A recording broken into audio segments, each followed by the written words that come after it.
She laughed, dismissing me like I was nothing, until she found out who I really was.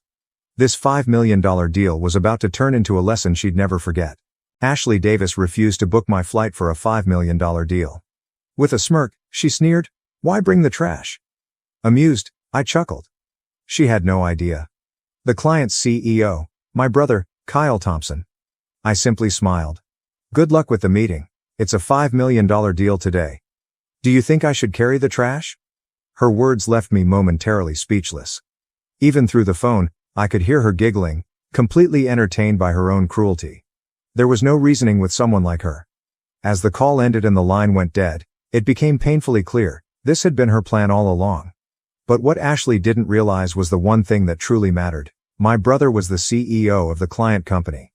Without hesitation, I picked up my phone, called Kyle, and added myself to the standby list for the next available flight.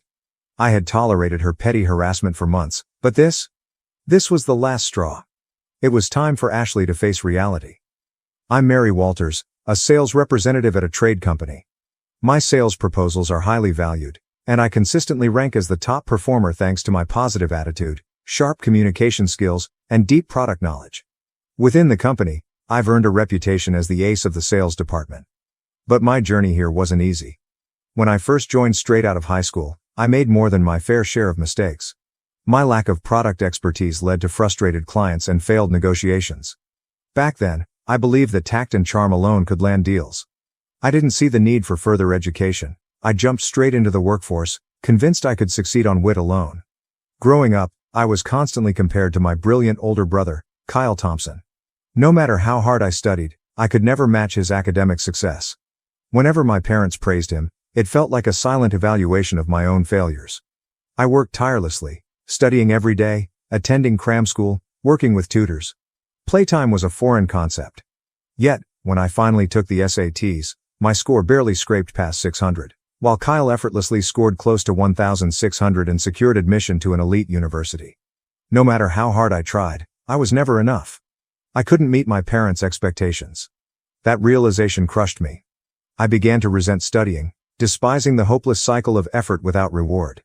I didn't want to endure that misery any longer. So, I made a choice. I skipped college and went straight into the workforce, believing that once I left school, I could finally leave studying behind. But reality was different. Success in the professional world required continuous learning. I hated it. I resisted it. But then, one day, everything changed. I recommended a product to a customer that better suited their needs than what they originally planned to purchase. Their face lit up with gratitude. That smile, that genuine appreciation, it was because I had taken the time to learn. That was the moment everything clicked. Studying wasn't just about test scores or academic achievements. It was about understanding, problem solving, and making a real difference in people's lives. From that day forward, I immersed myself in product knowledge, studying harder than anyone else. And now, my top-tier sales performance, the recognition, the success, it's all the result of every lesson I once ran away from. Good outcomes, meanwhile, might often draw unwelcome jealousy. I've recently attracted the attention of a problematic individual. Ashley Davis is her name. She joined our organization 6 months ago and is likewise 26 years old. She was reportedly the top salesperson in the sales division of a rival business where she previously worked. When she first joined, I was assigned to be her trainer. "Nice to meet you. I'm Mary Walters. I'll be in charge of your training, Ashley.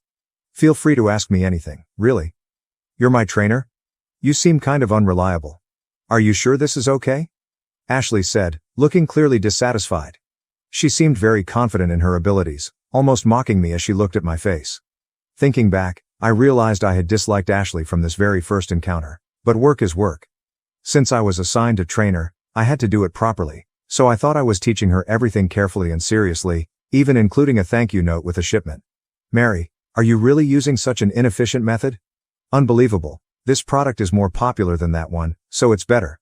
You should know that." Just by thinking logically, she kept making these kinds of condescending comments. Sure, adding a thank you note takes extra effort, and some people might just throw it away without reading it, but there are also people who appreciate it and no one feels bad about receiving a thank you note, so I believe it's worth the effort to express gratitude for choosing our product and buying from me. When it comes to sales, understanding what the customer truly needs is far more important than pushing whatever is popular. If someone is looking for fruit rich in vitamin C, blindly suggesting a sugary drink just because it sells well won't help, and in the worst case, it could even frustrate them. Instead, I'd recommend acerola, which has significantly more vitamin C than lemons, rather than simply going with the most commonly recognized option. This is my approach. Engaging with customers, identifying their specific needs, and adjusting my recommendations accordingly. It may not be the fastest method, but it builds trust. And trust is everything in this industry. Some might call it inefficient, but I never thought it was so ridiculous that it deserved mockery. Yet, that's exactly what happened. A month after I started training Ashley, the sales results for the month were announced. As usual, I was the top performer. My colleagues clapped, congratulating me, except for Ashley. She sat there in silence, her jaw tight, her fingers curling into fists as she bit her lip. The resentment in her eyes was unmistakable. From that moment, everything changed. Her attitude toward me turned downright hostile. Every time I tried to teach her something, she'd scoff. "You're such a nerd for memorizing all those pointless details." The condescension in her voice was impossible to miss. And it didn't stop there. Soon, rumors started circulating. Claims that I was using my looks to close deals. Fortunately, no one believed her. But the sheer malice behind it left me stunned. What had I done to make her hate me so much? Still, I told myself it wouldn't last. Her training period was only a month. After that, she'd be on her own. She'd move on, and I wouldn't have to deal with her anymore. I couldn't have been more wrong. Even after her training ended, the harassment continued. It started subtly. My pens would go missing. The sticky notes on my monitor would mysteriously disappear. At first, I brushed it off, thinking I had simply misplaced things. But then, I logged into the company's scheduling app. Only to find all my registered meetings had been deleted. That's when I knew it wasn't my imagination. And it didn't stop there. Documents I saved in the shared folder vanished. Faxes and mail addressed to me somehow ended up in the shredder bin before I had a chance to read them. Customer calls were abruptly cut off, forcing me to dial back and apologize repeatedly. For weeks, I had no idea who was responsible. Then, one day, I found out. A client call was suddenly disconnected. Panicked, I turned to check the phone, only to see Ashley standing there, a smug grin on her face, holding the unplugged cord in her hand. "Ashley," I said sharply. "Stop this." She smirked. "Do you have proof?" Her voice dripped with mockery.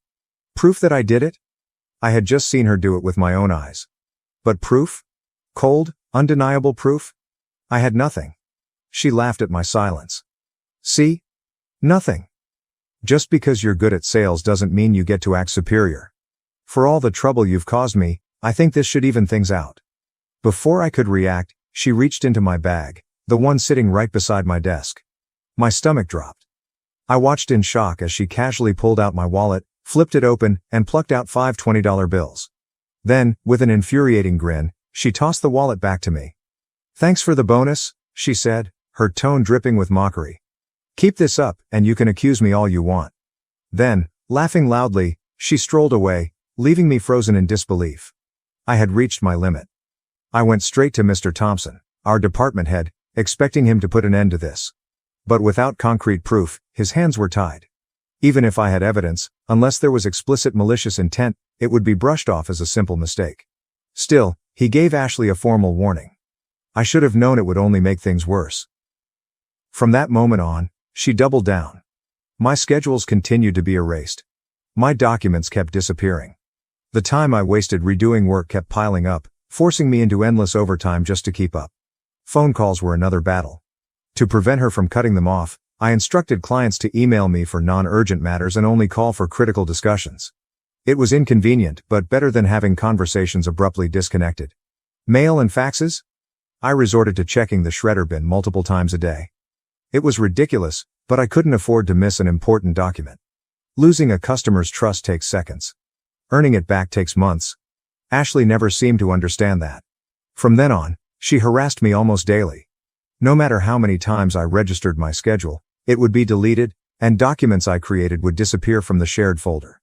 Redoing schedules and recreating documents took extra time, slowing down my work. To catch up, I had to work more overtime. Since Ashley started, my overtime hours had more than doubled.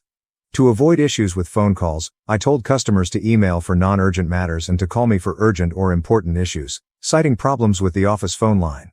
It was inconvenient for customers used to calling the office line, but it was better than having calls cut off mid-EC conversation.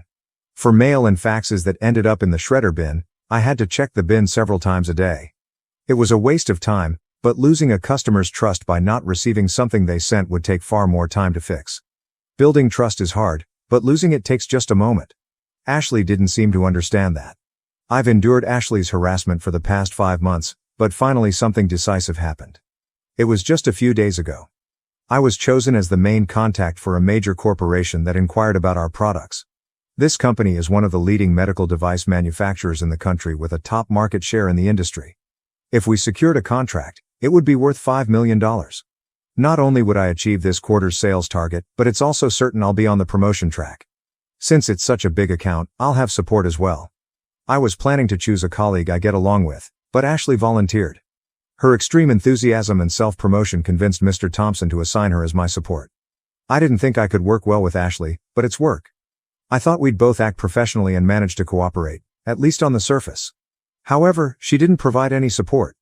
Instead, she sent materials for her preferred products to the client without my permission. Jessica Brown discreetly informed me, so luckily it didn't become a significant issue. I quickly called Mr. Johnson, casually mentioning that I had sent some materials for products they might be interested in.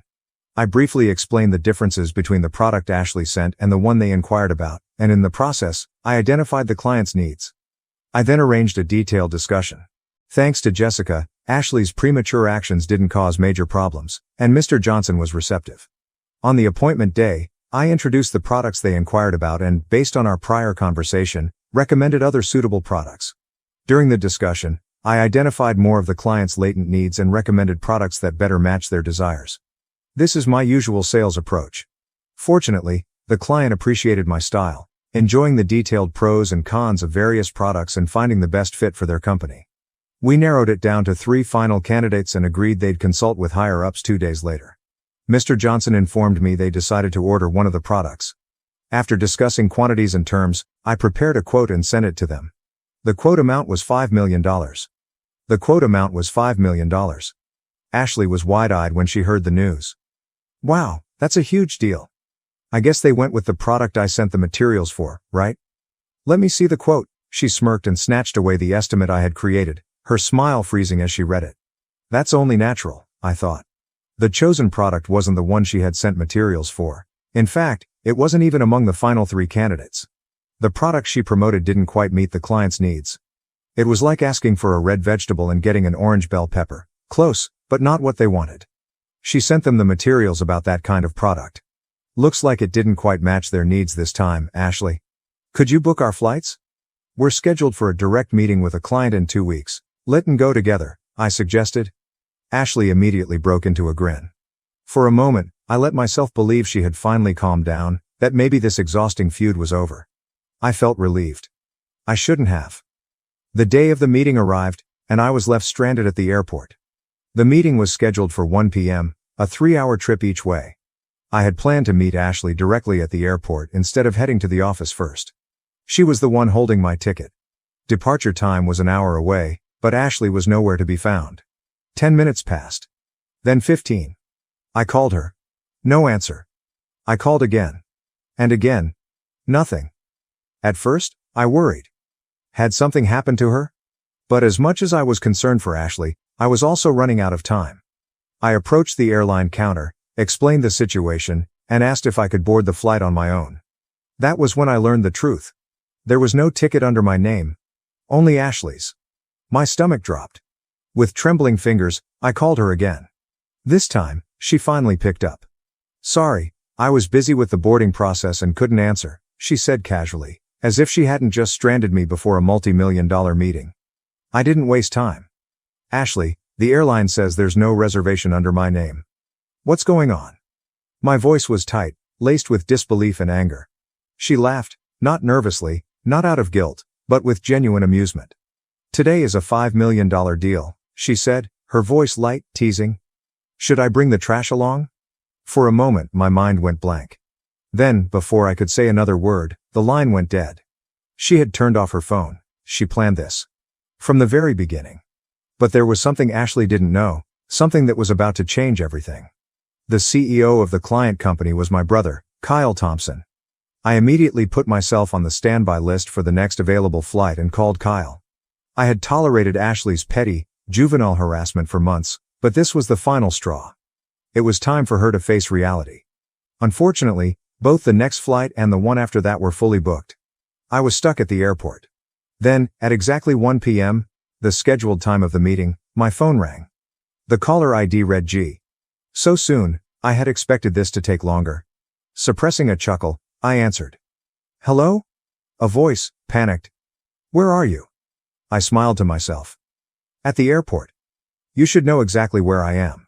Silence. Then, a sharp breath. Ashley, you didn't reserve my ticket. For the first time, Ashley had no immediate response. I could hear her grinding her teeth, searching for an excuse, a way out. Just get here quickly, she snapped. The client CEO says if you don't come, the deal is off. She was desperate. In the background, I heard a familiar voice speaking firmly, Kyle. Then, a video call request popped up on my screen. Kyle must have told her to switch to video, as planned. I accepted the call. Ashley's pale face appeared on the screen. She looked frantic, her confidence crumbling. Then, her eyes darted to the side and her expression darkened. The CEO and the manager? She blurted out, her voice an octave higher than usual. Her gaze snapped back to the screen. Why are both of you with that trash at the airport? I barely contained my laughter. Why were they here? The answer was simple. I had called them. Ashley had thought she was sabotaging me, but in reality, she had just doomed herself. The company I work for is one of several founded by my great-grandfather, Robert Williams. What started as a retail business had grown into a steel industry powerhouse, encompassing numerous subsidiaries, including my current employer. The CEO of my company? My uncle, Robert Williams Jr. My great-grandfather was a legendary businessman, a self-made mogul who built an empire spanning multiple industries. Food and beverage, fashion, telecommunications, logistics. A man who, even after his passing, left behind a name so influential that it shaped generations. Kyle, despite being raised in this world of wealth and influence, never relied on the family name. He built his own company from scratch. In just 10 years, he became a leader in his industry. People often called him the reincarnation of our great-grandfather. Now, I finally understood why I could never measure up. Back to this morning, after Ashley abandoned me, I called my brother, the client CEO, and my uncle Robert, our company CEO. Of course, I also informed my supervisor, Mr. Thompson, and the manager, John Smith, of the department. If the person in charge couldn't attend such an important meeting, it was only natural to report it. I informed Uncle Robert before my superiors did. This deal was worth $5 million, a significant transaction for our company. When chaos ensued, my brother said, "Let's teach the fool who came without the person in charge a lesson." With that, even the CEO and the manager decided to join. Calling someone's sister trash is quite disrespectful. My sister, this trash, is the CEO, I heard my brother's displeased voice on the phone. Ashley blinked in surprise at his words. My brother glared at Ashley, who kept repeating trash, but Ashley, not noticing, lit up and became even more smug. So you were favoring her because she's your sister, Kyle? That's not good for the company. Look, I've brought a new proposal. This product is much more popular than the one that trash suggested. Enough. Ashley started her sales pitch enthusiastically, but my brother's angry voice cut her off. I heard that after making an inquiry our staff received a brochure for a product that didn't meet our needs. You sent it, didn't you? Our staff was puzzled, thinking the person in charge wouldn't send such a thing, and now I understand why. What? There's no way it didn't meet your needs. Ashley protested, her voice rising in disbelief. This product is really popular, so what's the problem? Kyle's expression remained icy. No matter how popular it is, if it doesn't meet our needs, it's useless. His voice was sharp, cutting through the tension in the room. My sister, the person in charge, worked with us directly. She took the time to understand our issues and carefully guided us toward a real solution. She provided a balanced, honest evaluation, laying out both the pros and cons of each option. We chose to work with your company because we trusted her, because we believed in the integrity of her approach. He paused before delivering the final blow. If you plan to replace her with someone like you, someone who only looks at the surface and blindly pushes whatever is trending without truly listening, then this deal is off. We'll take our business elsewhere. Hearing my brother stand up for me like that, my heart swelled. I never imagined he valued my work this much. I had spent years feeling like I could never measure up to him, but in this moment, I realized, he respected me. I deeply apologize, John Smith, our department head, finally spoke, his voice laced with tension. This is entirely my fault for failing to supervise my subordinate properly. Please rest assured, our company has no intention of replacing Mary. We sincerely apologize for the inconvenience today. If possible, we'd like to reschedule, and I promise you, Mary will personally be there next time. Kyle didn't look fully satisfied, but after a long pause, he nodded. For the sake of your company's leadership, I'll overlook this incident, this time. Ashley stood there frozen, her complexion drained of color. This was not the outcome she had expected. The moment the call ended, John Smith's anger flared. Ashley, return to the office immediately. His voice rang out, sharp and unwavering. Even over the phone, I heard Ashley let out a sharp gasp. By the time she arrived back at the office after business hours, she was a complete mess. Her disheveled hair, trembling hands, and exhausted expression told me she had finally realized just how much trouble she was in. But strangely, I felt no sympathy. She did this to herself. The second she stepped into the sales floor, John Smith stormed toward her, his face burning with rage. What is the meaning of this? His voice boomed through the room, the sheer authority in his tone making even the other employees flinch. Ashley's entire demeanor shifted. Instantly, she adopted a pitiful expression, eyes glistening with tears as she reached for John Smith's arm. She pressed herself against him, her voice trembling in desperation. Sir, I was set up. Please, believe me, she pleaded, her voice thick with feigned innocence. John Smith narrowed his eyes but didn't immediately pull away. How? He asked, though there was a hint of skepticism in his tone. Ashley lowered her gaze as if heartbroken, but when she glanced at me, a smirk flickered across her lips. She was up to something. The truth is? She hesitated, then looked up, voice barely above a whisper. Mary ordered me to go alone today. I told her she was supposed to be the one handling the deal, but she said I was being impertinent for not following her orders. Even though I'm just a new hire, she threatened to make my life miserable until I quit if I refused. John Smith's gaze shifted between the two of us, his expression unreadable. Is that true? I didn't hesitate. Of course not. She's lying. My voice was steady, unwavering. In fact, I'm the one who has been getting harassed by Ashley all this time. Ashley let out a dramatic scoff. You're making things up, she exclaimed, her lips curling into a familiar smirk. You don't have any proof. There it was. The same smug confidence she always had when she thought she had the upper hand. I smiled. Sweetly. Oh, but I do. Ashley's expression faltered. Her mouth hung open slightly, caught off guard by my certainty. Ignoring her, I reached into my pocket and pulled out my phone. Tapping the screen, I scrolled to the latest audio file and pressed play. The room fell silent as my voice rang out from the speaker. Ashley's voice followed, clear as day. Today is a $5 million deal. Should I bring the trash along? John Smith's eyebrow shot up. The entire room tensed. Ashley had nowhere left to run. So it was you, Ashley? You're the cause? I never said that. It's fabricated. Oh, really? Then is this also fabricated? I continued playing more audio files, each one containing rude remarks Ashley had made to me. Both John Smith and the company frowned in displeasure. And that's not all, Ashley. You've deleted documents I saved in the shared folder, errors schedules I registered in the department app, and done various other harassments, haven't you? I didn't stop lying. You don't have any proof. Show me if you do. Ashley kept demanding proof, unaware that she was tightening her own noose. Don't you know our company's computers require connecting to the internal network to access shared folders and apps? Of course I know that. I'm not stupid like you. Well, that's to track who accessed what, when, and where. So if we check if, it'll be clear that you deleted my documents and schedules. What? No one told me that? Dave visibly panicked at my words. Her sudden pale complexion made it clear she was guilty. What have you done? Forgetting to cover his tracks? John Smith shouted angrily. Fear and panic appeared on Ashley's face. Oh no, I didn't do anything. Ashley continued to claim her innocence. The company was the one who ended the seemingly endless cycle. That's enough. We will conduct a thorough internal investigation on this matter. That's not true. I didn't do anything. Please believe me, sir. If you did nothing wrong, then you have nothing to worry about. In fact, this should prove your innocence. Ashley fell silent at the CEO's words. If they investigated, it would be clear she had been harassing me. She wanted to convince the company by any means necessary, but when I say we will investigate, we will. This is final. Ashley, you are on suspension until the investigation is complete. Do not come to the office. No way. Ashley gasped, her face going ghostly pale at the CEO's words. For someone who built her identity around being competent and ambitious, this suspension was a devastating blow. She tried one last desperate attempt.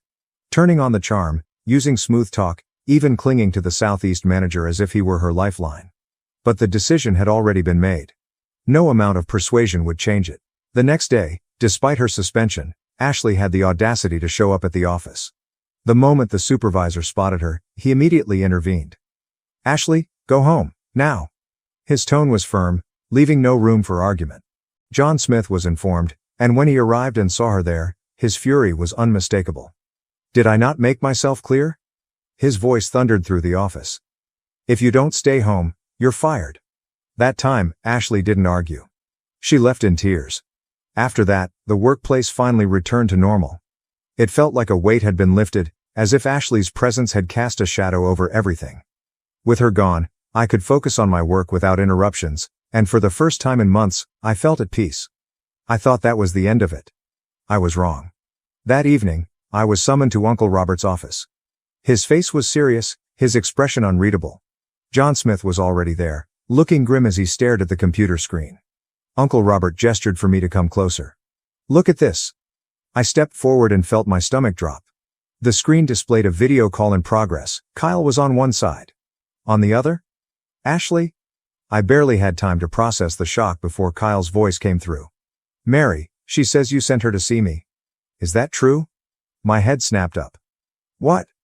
My voice came out sharper than I intended. Why would I send Ashley to see you? My genuine confusion must have been evident, because Kyle let out a deep, exhausted sigh before explaining. And the explanation? It was unbelievable. After being suspended, Ashley must have realized how much trouble she was in. Desperate, she went straight to the airport instead of going home. She had one last gamble. If she could somehow secure the contract with Kyle's company, she thought she could erase everything. Instead of going through the proper channels, she bypassed the designated contact person entirely and requested a direct meeting with Kyle. Hearing the company name and that a woman was asking to see him, Kyle naturally assumed it was me. He had her escorted to his office. That was all the encouragement Ashley needed.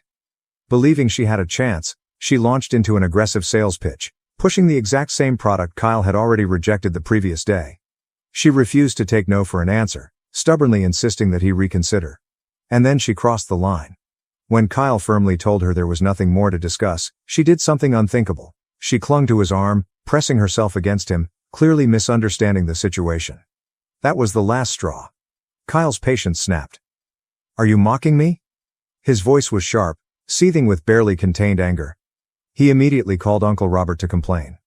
When Uncle Robert heard that Ashley, who had been ordered to stay home, had instead shown up at Kyle's company, he was furious. He switched to a video call to confirm it for himself, and sure enough, there she was. His face turned red with rage. John Smith was called in to explain how this was even possible. But even he was at a loss. He had personally suspended Ashley just hours earlier, yet somehow, she had made her way to Kyle's office the very next day. Under the intense pressure of three powerful men, Ashley did what she always did when cornered. She lied. She claimed I had sent her there. That I had ordered her to use her charms to secure the contract. That I had threatened her, saying if she refused, I would make her life unbearable. I let out a slow, steady breath and shook my head. Why? Why did Ashley hate me so much? What had I ever done to deserve this level of obsession? I couldn't waste time on those questions. Right now, my priority was making the truth clear. I squared my shoulders, met their gazes, and spoke with absolute certainty.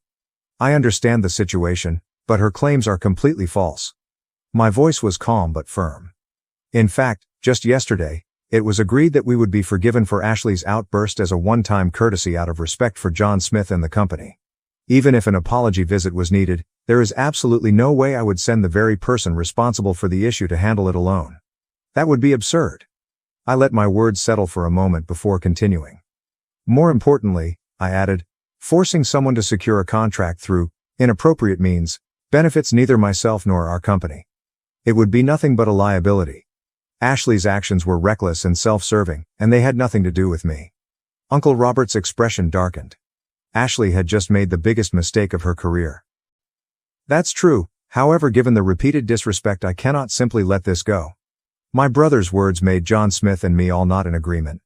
We understood his position, completely understood. What would you like us to do, President Walters? I addressed him as the CEO, not my brother, to show I understood this was a professional matter. My brother seemed to give a slight smile.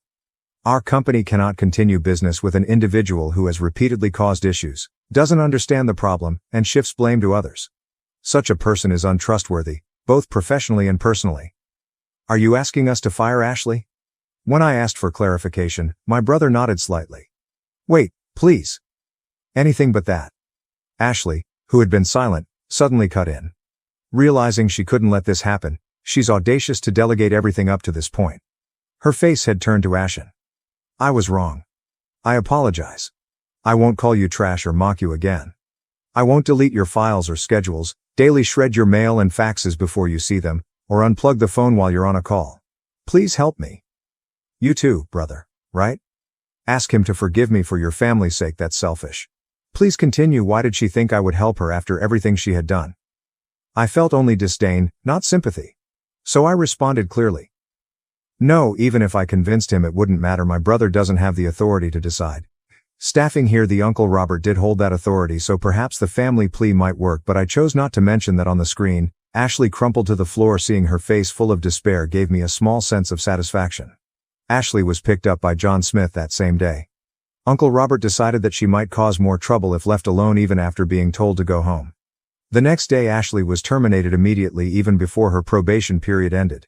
It didn't end there. She was also sued for substantial damage by the company. Her harassment caused work disruptions and ruined deals. The contract with my brother's company would now be challenging to secure. Under the initial terms, our company would have to make concessions on price and conditions to make up for the trouble. Even the travel expenses Ashley incurred to visit my brother's company would be billed to her. Moreover, Uncle Robert was so furious that he intended to ensure Ashley wouldn't be hired by any affiliated companies. But that won't be enough. The Estelle Company Group, to which Uncle Robert's company belongs, is a major conglomerate in various sectors including food, fashion, telecommunications and logistics. Finding a company in the country with no ties to Vestal would be nearly impossible. Who would want to hire someone disliked by the founder's family? Ashley would likely face a tough future paying off a significant debt without being able to find decent work. As for me, I regained peace in my life after Ashley left. Having my work recognized by my brother, whom I had always felt inferior to, boosted my confidence at work. Maybe this newfound confidence was noticeable, because a longtime client remarked, "You were always reliable, but lately you seem more assured and dependable." My sales performance improved, and I was on track to achieve my best year yet. There were other positive changes as well. For the first time in a long while, I felt like visiting my family. I had avoided going home since starting my job due to my feelings of inadequacy compared to my brother, but this Thanksgiving Day I felt like it might be nice to spend time with my parents and brother. Recent cases had made me feel that way. Would my family be pleased with my progress? Though my pace was slower than my brother's, I was still moving forward. With a mix of excitement and anxiety, I looked forward to the approaching Thanksgiving Day holiday. I also replaced great-grandfather in the CEO's company with Robert Williams and Uncle Robert to match your names list.